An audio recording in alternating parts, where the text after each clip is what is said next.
I didn't know that asking for a seat would cost me my freedom. The rain had been falling for hours, the kind that soaked through your shoes and made every streetlight look like it was melting, and my son was half asleep against my shoulder. His small fingers curled into my jacket like I was the only solid thing left in his world. Which maybe I was, I don't know. All I knew was that every table in that cafe was full and I didn't have the energy to keep walking another block, not tonight, not with the wind cutting through the streets like it had something personal against me. So when I saw the empty chair across from him, I didn't think, I just stepped closer and said the first thing that came to mind, "Can I sit here?" And for a second I thought he didn't hear me because he didn't move, didn't even look up, just sat there in that perfectly tailored black coat like the noise of the world didn't apply to him. Like everything around him existed at a lower volume, and then he lifted his eyes and everything changed. Not loudly, not dramatically. Just shifted like the room had taken a breath and forgotten how to let it go. His gaze steady, unreadable, the kind that doesn't ask questions because it already knows the answers, and then he said, "Sit." Just one word, calm, controlled, like permission wasn't something he gave often, but when he did it wasn't optional, so I sat, because what else was I supposed to do? My legs already trembling from the cold, my son barely stirring as I adjusted him on my lap, whispering something soft into his hair, trying to pretend this was normal, that I wasn't suddenly aware of how quiet it had gotten around us, how the clink of coffee cups and low conversation seemed to pull back just enough to leave space for him, and for me, sitting across from him like I had stepped into the wrong story. And then, just as I reached for the warmth of the table, just as I started to believe I could stay invisible, he spoke again. Softer this time but somehow heavier.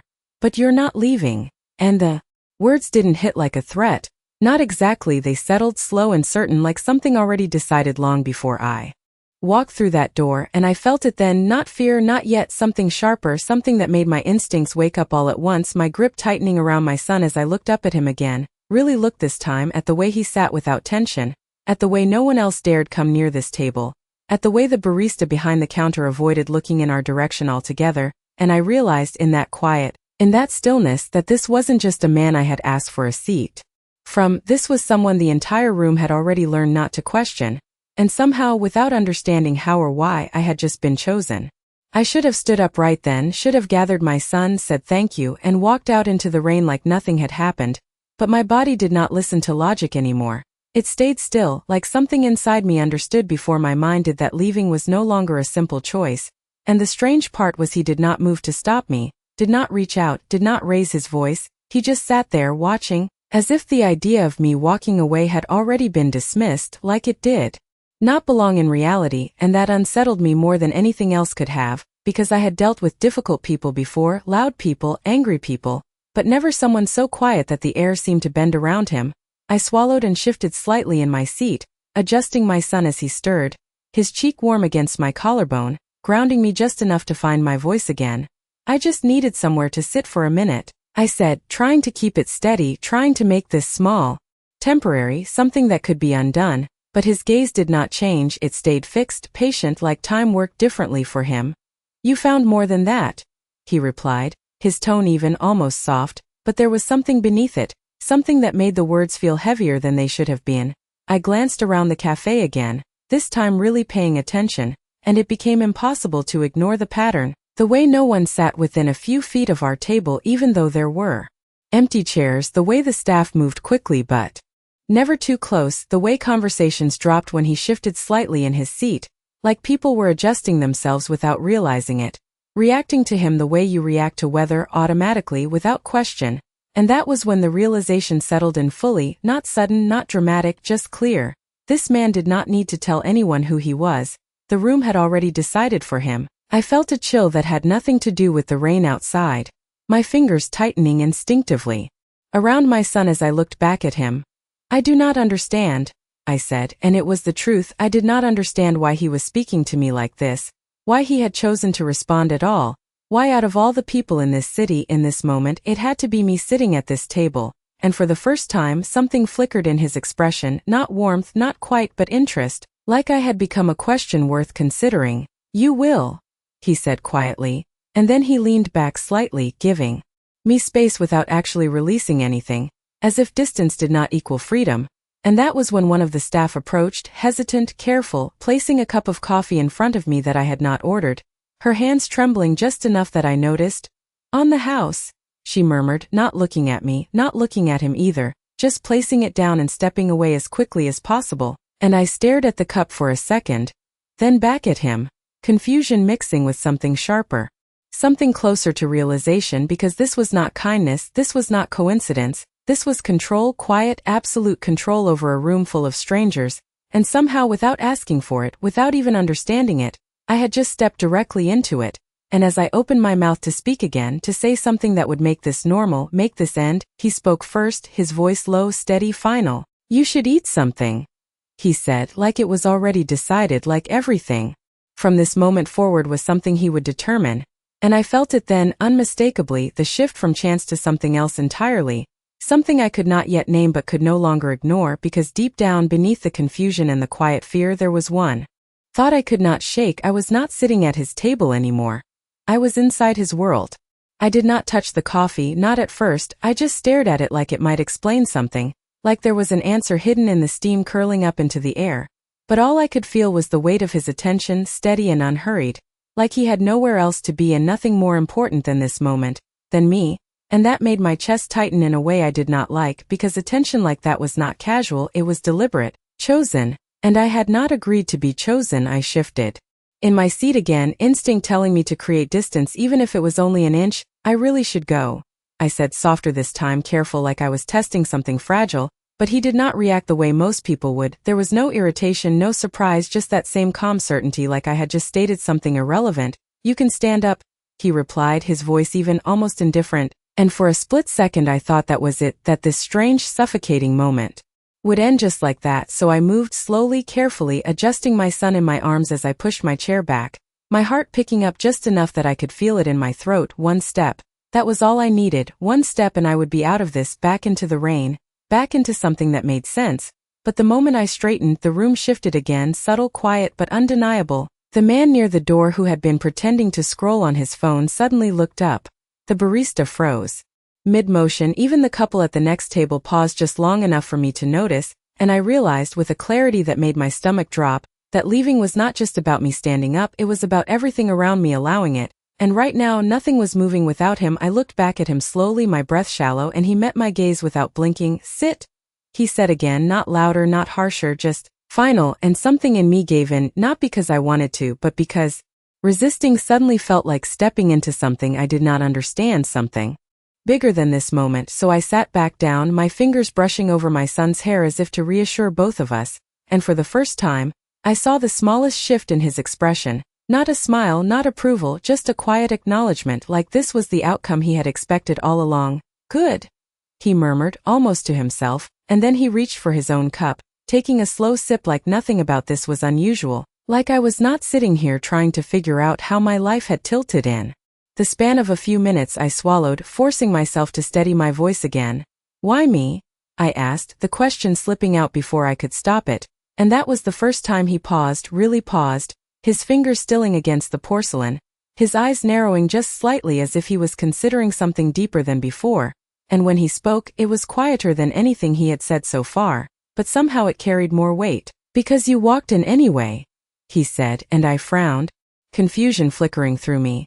"That does not make any sense," I replied, my voice barely above a whisper, but he did not explain, did not clarify. He just watched me for a long second, then glanced down at my son, his gaze softening in a way that felt almost out of place, almost human, and then it was gone, replaced again by that controlled stillness. "Eat," he said again, sliding a small plate toward me that I had not seen arrive, and I realized then that things were happening around me, without my awareness, decisions being made without my input, a world moving on rules I did not understand. And as I picked up the fork with hands that were steadier than I felt, one thought settled in, quiet but undeniable. This was not a moment I could simply walk away from. This was something that had already decided to follow me. The fork felt heavier than it should have, like even the smallest movement now carried meaning I did not agree to, but I lifted it anyway, taking a slow bite just to prove to myself that I still could, that I still had control over something, anything, and for a moment nothing happened. The world did not shift, he did not react, he simply watched. His attention steady but not intrusive, like he was observing rather than forcing. And somehow that made it worse because it meant this was not about pressure, it was about certainty, the kind that did not need to rush. I swallowed and set the fork down carefully, my fingers brushing against the edge of the plate as I looked at him again, really looked this time, trying to understand what kind of man could sit in the middle of a crowded cafe and make the entire room orbit around him without saying a single word.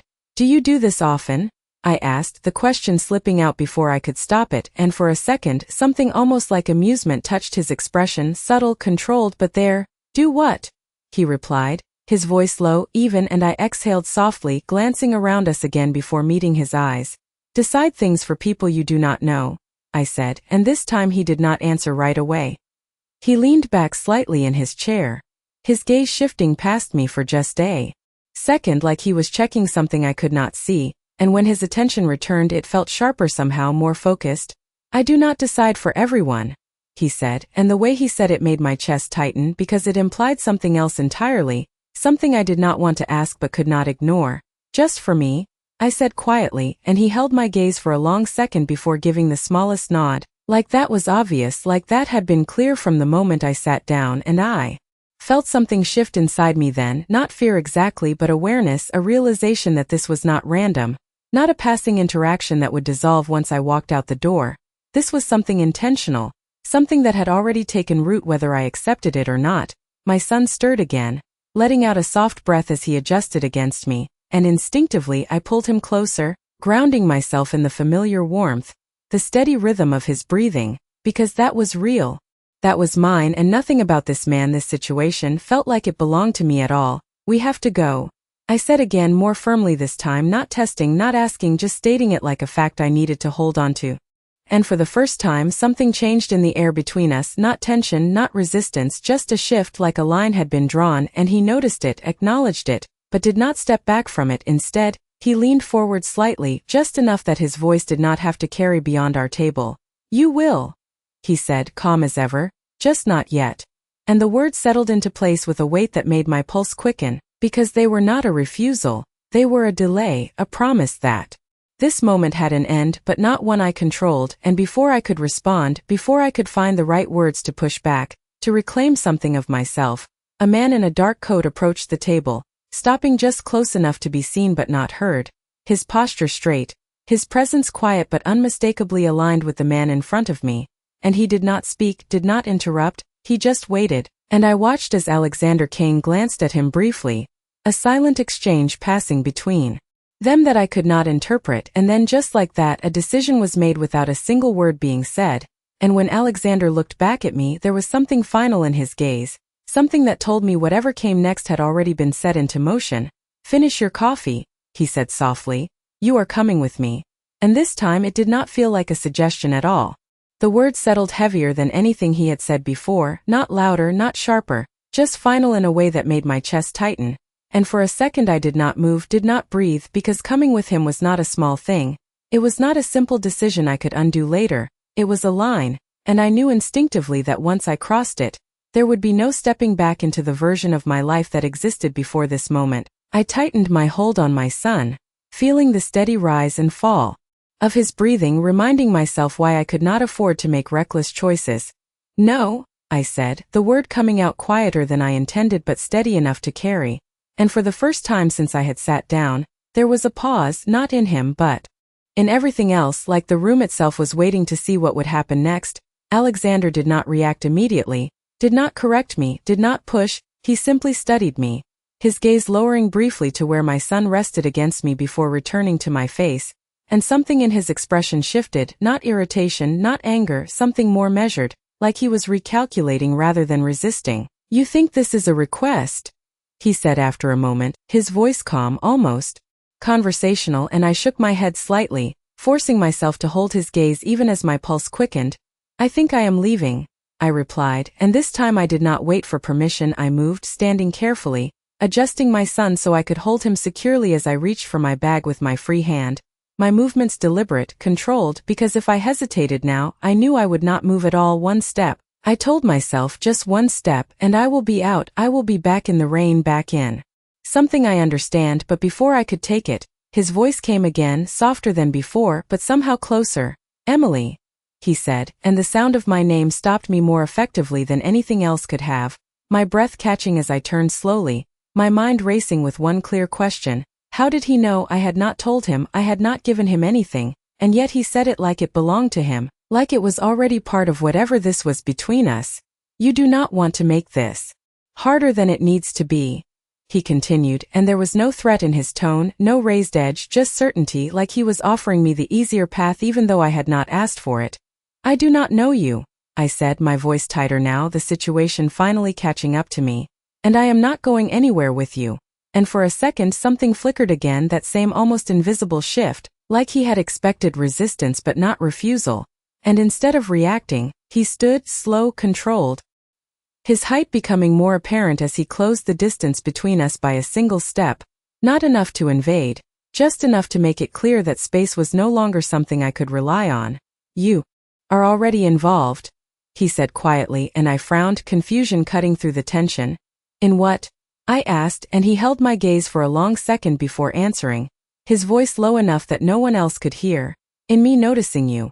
And the simplicity of it made something inside me go still, because it did not sound dramatic, it did not sound dangerous, it sounded inevitable, like something that had already happened and could not be undone. And I felt it then, that shift again, deeper. This time the realization that this was not about force, not about pressure, it was about presence, about a world that had already adjusted to include me whether I agreed to it or not. And as I stood there, caught between stepping forward and stepping back, one thought settled in, quiet and undeniable. Walking away might still be possible, but it was no longer simple, and it was definitely not safe in the way I had assumed. The air between us changed the moment he said that, not louder, not heavier, just clearer, like something invisible had finally taken shape, and I felt it settle around me, around my son, around every possible choice I thought I still had, my fingers tightening instinctively against the fabric of his jacket as I searched Alexander's face for something I could push against, something I could argue with, but there was nothing there to fight. No anger, no urgency, just that same controlled certainty that made everything feel already decided, and that was the part that scared me, not what he might do, but how little he seemed to need to do anything at all. I swallowed, forcing myself to hold on to the only thing that still felt real. You noticed me sitting at a table, I said, my voice steadier now, grounded in logic. That does not mean I am involved in anything, and for a second I thought that might be enough, that reason might cut through whatever this was, but he just watched me, patient, like he had heard this kind of argument before and already knew where it ended. It does when the wrong people notice the same thing, he replied quietly, and something in the way he said it made my stomach tighten, not fear, not exactly, but awareness again, sharper this time, because this was the first time he had mentioned anyone beyond himself, the first time the world outside this table felt like it might be part of the equation. What does that mean? I asked, and I hated the way my voice softened at the edges, not weak, just careful, because I was starting to understand that there were layers here I could not see, and he studied me for a moment before answering, like he was deciding how much to say, how much I was allowed to know. It means you sat where you should not have, he said, and my mind immediately went back to the room, the empty chairs, the space no one crossed, the quiet that followed him like a shadow, and something clicked into place, slow and unsettling, because I had thought this was about him, about his control, but maybe it was also about everything connected to him. Everything that moved around him without being seen. I shifted slightly, adjusting my son again as he let out a soft breath, still asleep, still untouched by any of this, and that grounded me just enough to push back again. Then I will leave and it will not matter, I said, and this time I meant it, not as a test, not as a question, but as a line I was trying to draw for myself. But Alexander's gaze did not waver, did not soften, it stayed fixed, steady, like he was watching a storm roll in from a distance he had already measured. It already matters, he said simply, and there was something in that simplicity that made it harder to argue with, because it did not sound like a threat, it sounded like a fact, like gravity, like something that existed whether I believed in it or not. And before I could respond, before I could find another way to push back against this invisible wall he kept placing in front of me, the man in the dark coat shifted slightly closer, not enough to interrupt, just enough to remind me that this was not just one person, not just one decision, it was a structure, a system, something that extended beyond this moment, and I felt it then, that quiet realization settling deeper, heavier, that leaving this table was not the same as leaving this situation. And as I looked back at Alexander, searching for something, anything that would give me a way out, he spoke again, softer this time, almost like reassurance. You are not in danger with me, he said, and the way he said it was not comforting, not exactly, but it was steady, certain, like it was the only guarantee he was willing to offer, and somehow that made everything else feel more real, because if safety was something he had to define, then the world outside of him was something I had not even begun to understand, and for the first time since I walked into that cafe, I realized this was no longer about whether I wanted to leave, it was about whether leaving would actually take me anywhere at all. I held on to that sentence longer than I should have, turning it over in my mind like it might change shape if I looked at it from a different angle. You are not in danger with me. And the more I thought about it, the less comforting it became, because it implied something else, something unspoken but present, that danger existed somewhere else, somewhere just outside the edges of this moment, and for the first time, I found myself glancing toward the door not as an exit, but as a question. What was out there that made staying here feel like the safer option? I shifted my weight slightly, my son still asleep against me, unaware of the quiet tension building in every direction, and I realized I had been focusing on the wrong thing this entire time. It was never about whether I could leave, it was about what I would be stepping into if I did. Who are these people? I asked, my voice low, controlled, not wanting to draw attention but needing answers. And Alexander did not hesitate this time, his gaze steady as ever. People who pay attention to patterns, he said, and I frowned slightly, confusion tightening my chest again. I am not a pattern, I replied almost instinctively, but he shook his head once, slow, certain. You sat at the only table no one else would approach, he said. You stayed when most would have walked away, and now you are speaking to me like you still have a choice. And there was something in the way he said it that made my breath catch, not because it was harsh but because it was accurate, painfully accurate. Like he was reading decisions I had not even realized I was making. And I felt that shift again, deeper this time, the quiet understanding that this was no longer just about him noticing me, it was about others noticing that he had. I glanced toward the man in the dark coat again, his posture unchanged, his attention subtle but constant, and for the first time I saw it differently, not as protection, but as awareness, like he was not just watching over Alexander, he was watching everything, including me, and that realization settled heavily in my chest, because it meant this moment had already extended beyond the two of us. It was no longer contained. So what happens if I leave? I asked, and I hated the way my voice softened at the edges again, not fear, just realism, because I needed to understand the boundaries of this situation before I made another move, and Alexander studied me for a moment, longer than before, like he was weighing the question rather than dismissing it. And when he answered, his voice was quieter than anything he had said so far, but it carried more weight than all of it combined.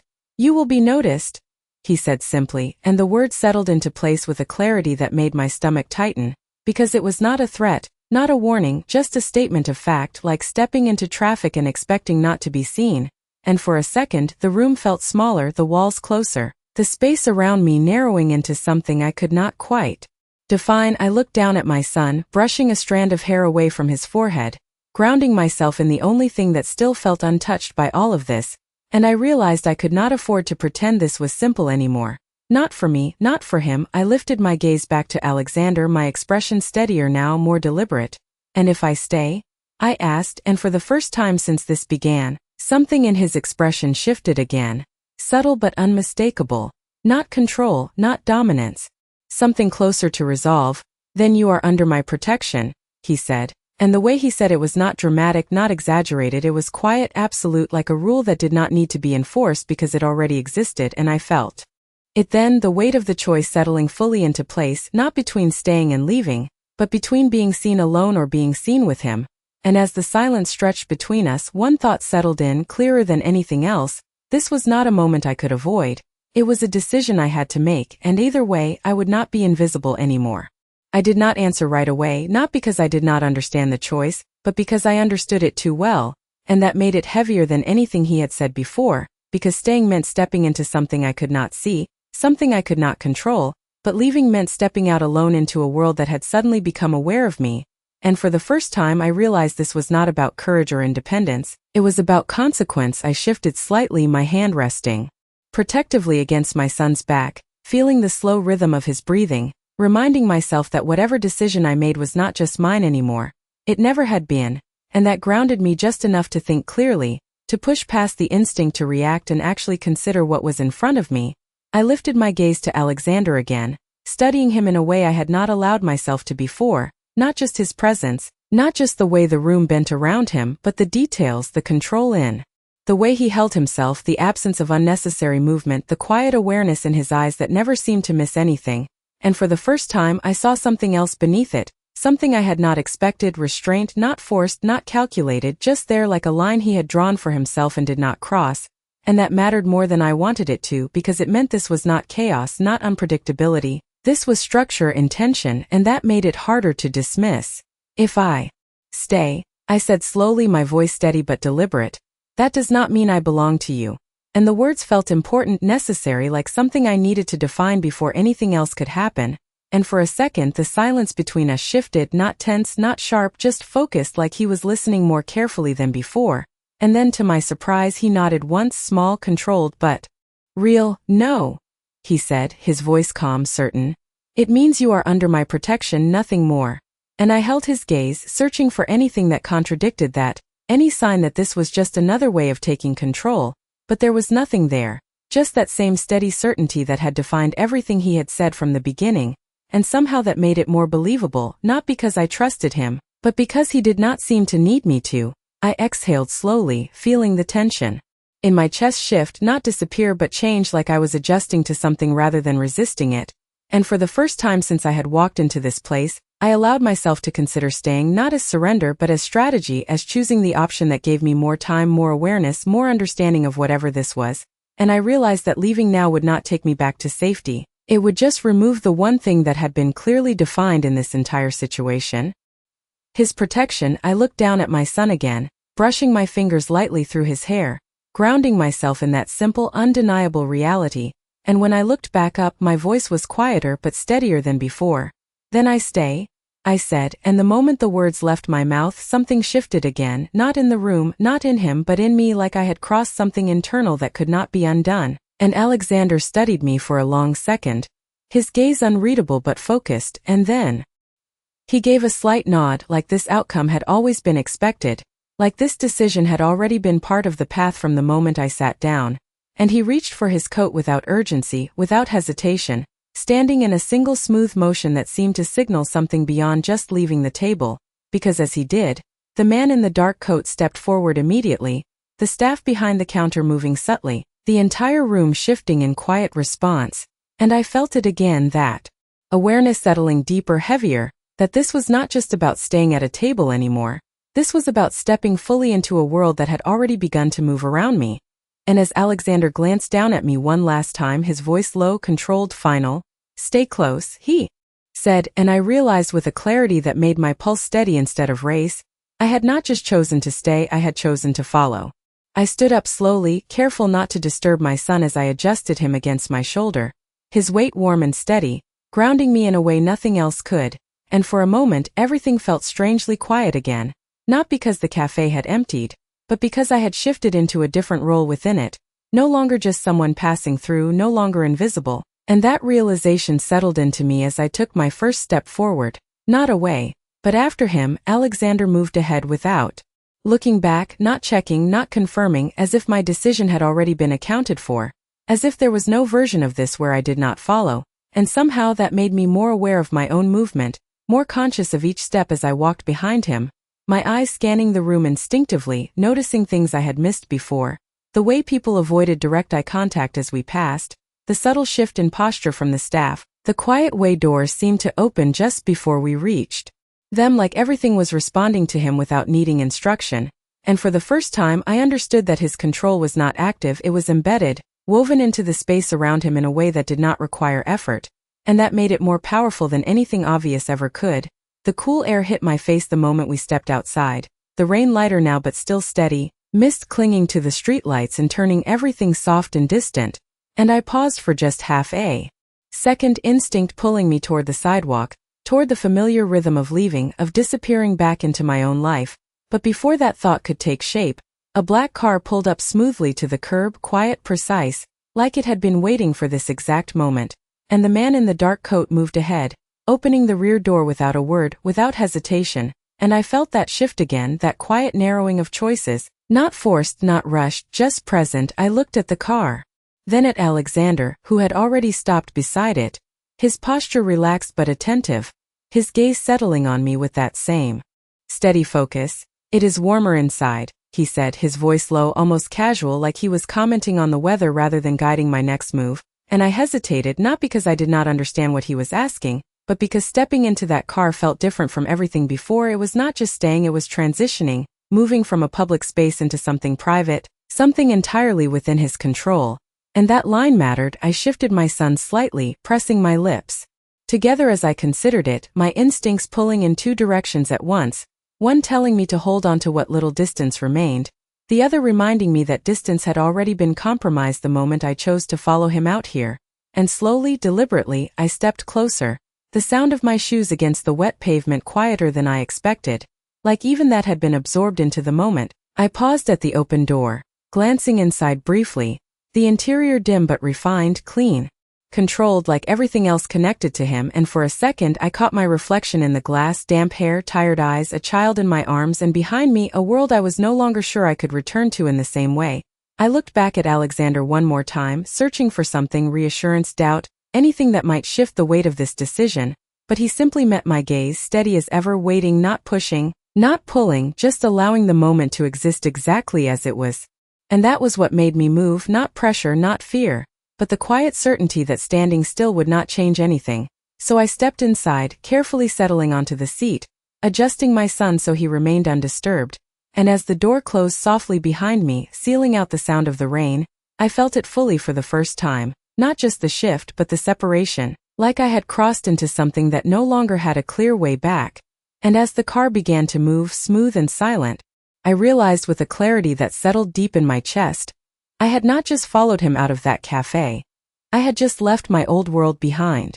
The silence inside the car felt different from the silence in the cafe, heavier somehow, but also contained, like the outside world had been sealed away the moment the door closed, and for a few seconds I just sat there, adjusting my son carefully so he remained asleep, my hand resting lightly on his back as I tried to steady my breathing, the movement of the car smooth beneath me, almost too smooth, like it was designed to make you forget how fast you were actually going. I glanced toward the window, watching the blurred glow of streetlights slide past, reflections stretching and bending across the glass in a way that made everything feel distant, unreal, and I realized I had no idea where we were going, not the street, not the distance, not even the direction, and that should have made me panic, but it did not fully, because part of me already understood that asking would not change the answer. Alexander sat across from me, angled slightly toward the window, his posture relaxed but alert in a way that did not fade, even in stillness, like he existed in a constant state of awareness, and for a moment neither of us spoke, the quiet stretching between us not awkward, just present, until I finally broke it. "Where are we going?"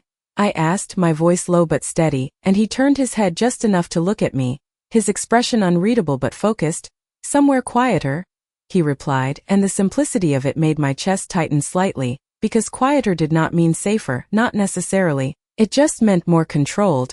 I nodded once, more to myself than to him, my fingers brushing lightly over my son's hair again, grounding, always grounding, and for a moment, I let myself focus on that instead of everything else, but the questions did not go away, they just waited, steady, persistent. "And then what?" I asked after a second, and this time there was the smallest pause before he answered, not hesitation, just consideration, like he was choosing the exact words he wanted to use. "Then we make sure you are not noticed the wrong way," he said, and I frowned slightly, the phrase catching in my mind because it sounded precise, deliberate, like there was more than one way to be seen and only one of them was acceptable. "And what does that mean?" I asked, and he held my gaze for a moment longer than before, like he was measuring how much I was ready to understand. "It means you stay close to me," he said simply, and there it was again, that quiet line drawn in place, not forceful, not dramatic, just absolute, and I exhaled slowly, leaning back slightly in my seat, feeling the tension shift but not disappear, because I was starting to understand that everything about this situation was built on layers, things said and things implied, things explained and things left unsaid, and I was somewhere in the middle of all of it, not fully inside but no longer outside either. The car turned smoothly onto another street, the motion subtle but noticeable, and I glanced out the window again, trying to recognize anything, any landmark, any sign that could anchor me to something familiar. But the city outside felt different now, not because it had changed, but because I was no longer moving through it on my own terms. I shifted slightly, adjusting my position to make sure my son was comfortable. And as I did, I felt Alexander's gaze flicker briefly toward him, not intense, not invasive, just there, And something about that small, quiet acknowledgement stayed with me because it was not part of the control, not part of the tension, it was something else, something I could not quite define yet, and that made me more aware of him in a different way, not just as the center of whatever this was, but as someone who noticed details others might miss, and that made him harder to predict than I had assumed. I looked back at him, my voice quieter now but more certain. "This does not mean I trust you," I said, and he did not react the way most people would. There was no offense, no challenge, just a slight inclination of his head, like that had never been a requirement. "It means you understand the situation," he replied, and I held his gaze for a second longer before looking away because he was right. Not about everything, but about that, I did understand at least enough to know that this was not something I could navigate by instinct alone. And as the car continued to move through the quiet, rain-soaked streets, one thought settled in with a clarity that felt both steady and unsettling at the same time. I had chosen to stay close, but I still did not know what that would eventually cost me. The car slowed gradually, the motion so smooth it took me a second to realize we were no longer moving at the same pace, and I lifted my eyes toward the window again, trying to make sense of where we were. But the view had changed, the crowded streets replaced by something quieter, wider, buildings set back from the road, lights softer, more controlled, and there was something about the stillness that made everything feel more deliberate. Like this part of the city had been chosen rather than simply existed. The car turned once more before coming to a complete stop, and for a moment no one moved, the engine still running softly beneath us, the rain tapping lightly against the glass like a reminder that the world outside had not disappeared, even if it felt far away. I adjusted my son again, my hand instinctively smoothing over his back as I waited, not for permission but for clarity, and then the door opened, not mine but his, the sound quiet but final. And Alexander stepped out. Without hesitation, his movements as controlled outside the car as they had been inside, like nothing about his environment changed the way he carried himself. And a second later my door opened as well, the man in the dark coat standing there silent, waiting, not rushing, not speaking, just present in a way that made it clear this was expected. I hesitated for a fraction of a second, my eyes moving from the open door to the space beyond it, and that was when I saw it, the building in front of us, tall but not overwhelming, modern but understated, its exterior clean and precise, the kind of place that did not need to announce itself because it already knew what it was, and something about it made my chest tighten, not because it was intimidating, but because it felt permanent, like stepping inside would not be temporary. I shifted my son carefully, holding him close as I stepped out of the car, the cool air brushing against my face again, lighter now but still carrying the damp edge of the rain, and the moment my feet touched the ground I felt it, that same shift I had felt in the cafe, in the street, in the car, only stronger now. Like this place was not just part of his world, it was a center of it. The entrance doors opened before we reached them, smooth and silent, and I caught a glimpse of the interior, warm lighting, polished surfaces, everything arranged with the same quiet precision that seemed to follow him everywhere. I stepped inside without speaking, my senses sharpening as I took in the space. The faint scent of something clean and expensive in the air, the muted sound of footsteps against the floor, the way the staff at the front desk acknowledged him with a slight nod but did not speak, like words were unnecessary here. And I realized then that this was not just a building, it was an extension of him, his control, his presence, his rules. I shifted slightly, my eyes moving around the room, taking in details without staring, trying to understand the structure of a place I had just entered without choice, and then I felt it again. His attention, not overwhelming, not invasive, just there, steady and constant, and when I turned my head slightly, he was already looking at me, his expression unchanged but focused in a way that made it clear he was aware of every movement I made, every reaction I tried to hide. "You are safe here," he said, his voice low, calm, and I held his gaze for a moment, searching for something to confirm or deny that statement, but like everything else about him, it did not feel like something he needed to prove. It was simply something he had decided, and that realization settled into me slowly because safety here was not something I controlled, it was something he defined, and as I stood there just inside the threshold of a place I had never seen before tonight, I understood with a clarity that felt both grounding and unsettling. I had not just followed him into a building, I had stepped fully into his world, and from this point on everything would be on his terms. The words stayed with me longer than I expected. "You are safe here," not because I believed them immediately, but because I could feel the structure behind them, the quiet certainty that this place operated on rules I had not yet learned, and that safety was one of them, defined and enforced without needing explanation. I shifted my weight slightly, adjusting my son as he stirred again. his small hand brushing against my collarbone before settling, and the normalcy of that simple movement grounded me in a way nothing else could, because no matter how controlled this environment felt, no matter how unfamiliar the air around me had become, he was still here, still mine, still untouched by whatever world I had stepped into, and that mattered more than anything else. "What happens now?" I asked, my voice quieter than before but steadier because I was no longer reacting. I was observing, adapting, and Alexander did not answer immediately, his gaze moving briefly past me, scanning something I could not see before returning, like he was accounting for more than just this conversation. "Now you rest," he said, and there was something in the way he said it that made it sound less like a suggestion and more like a decision already in motion, and before I could respond, before I could question what that meant, a woman approached from the side, her steps soft but purposeful, dressed in a way that blended seamlessly with the space around us, professional, composed, her expression neutral but attentive. "This way," she said gently, her voice calm, directed at me, not him, and that small detail did not go unnoticed, because it meant something had already been arranged, something that involved me without requiring my input. I hesitated for just a second, my eyes flicking back to Alexander, searching for confirmation, resistance, anything that would shift the direction of what was happening. But he simply nodded once, a small, controlled motion that carried more weight than any explanation could have, and I understood then that this was part of the structure, part of the system I had stepped into. Things moved forward without needing to be negotiated.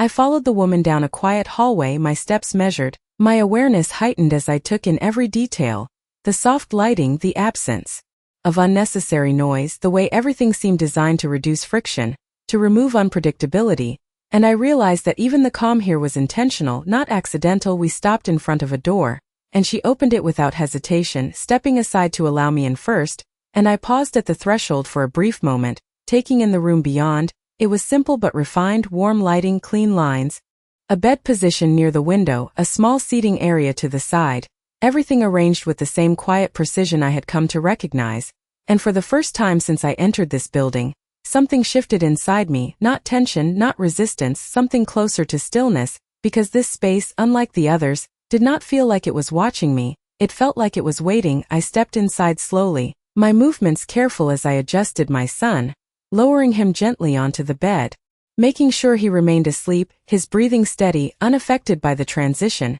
and I stood there for a moment watching him, letting that reality anchor me again before I turned back toward the door, the woman still standing there, composed, patient. "If you need anything, someone will be available," she said softly, and I nodded once, my voice quiet but clear. "Thank you." And when she left, the door closing behind her with a soft click, I found myself alone for the first time since this began, truly alone, and the silence that followed was different from anything before. Not heavy, not controlled, just open, and I exhaled slowly, my shoulders lowering slightly as I allowed myself to process everything that had happened, everything that had changed in the span of a single night, and as I moved toward the window, looking out at the city that suddenly felt both familiar and distant at the same time, one thought settled in, clear and undeniable: I may have stepped into his world, but for the first time I was standing in a space that was entirely mine, at least for now. I stood there for longer than I realized, watching the city through the glass as the rain softened into something almost gentle, the lights below stretching into blurred reflections that made everything feel distant, like I was observing a life I had just stepped out of rather than one I could return to at any moment. And for the first time since this began, there was no immediate pressure, no decision waiting for me, just space, quiet, unfamiliar space that did not demand anything from me, except that I exist in it, and I did not know what to do with that. I turned slowly, my gaze moving back to the bed where my son slept peacefully, untouched by everything that had changed around us, and I walked toward him, lowering myself carefully onto the edge, my hand resting lightly against his back, feeling the steady rhythm of his breathing, and that anchored me again. It always did, reminding me that no matter where I was, no matter whose world I had stepped into, my purpose had not changed. He was still the center of everything. I brushed a strand of hair away from his forehead, my fingers lingering for a second longer than necessary, as if that simple gesture could hold everything else at bay, but it could not, because the truth was already settling in, quiet and unavoidable. This was not temporary, not in the way I had first tried to convince myself. This was a shift, something that had already taken root the moment I sat down at that table, and now I was here, inside it, and there was no clear line back to what existed before. I exhaled slowly, leaning back slightly as I let my eyes close for just a second, not to escape, but to process, to gather everything into something I could understand. And that was when I heard it, a soft knock at the door, not loud, not urgent, just present, and I opened my eyes immediately, my awareness sharpening again as I turned toward the sound, my body already moving before I fully decided to respond, because in this place hesitation felt like something I could not afford. I stood and crossed the room, my steps quiet against the floor, and when I opened the door he was there, exactly where I expected him to be. Without realizing I had expected it at all, Alexander stood just outside, his posture as composed as ever, his presence filling the space without needing to step inside. And for a moment, neither of us spoke, the silence between us different from before, not uncertain, not tense, just defined, like this was the point where everything that had happened until now settled into something clearer. "Is he resting?" he asked quietly, his voice lower than I had heard it before, almost careful, and I nodded once, stepping slightly to the side without fully opening the door, not inviting, not refusing, just acknowledging.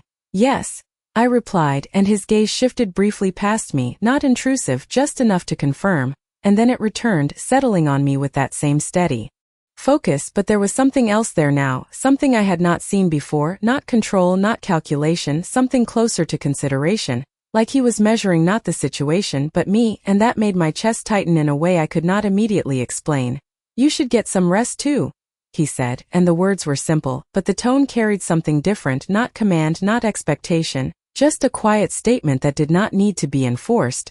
And I held his gaze for a moment, longer than I intended, searching for something that would make this easier to define, easier to categorize, but there was nothing simple about it, nothing I could reduce to something familiar, and that was the truth I could not avoid anymore.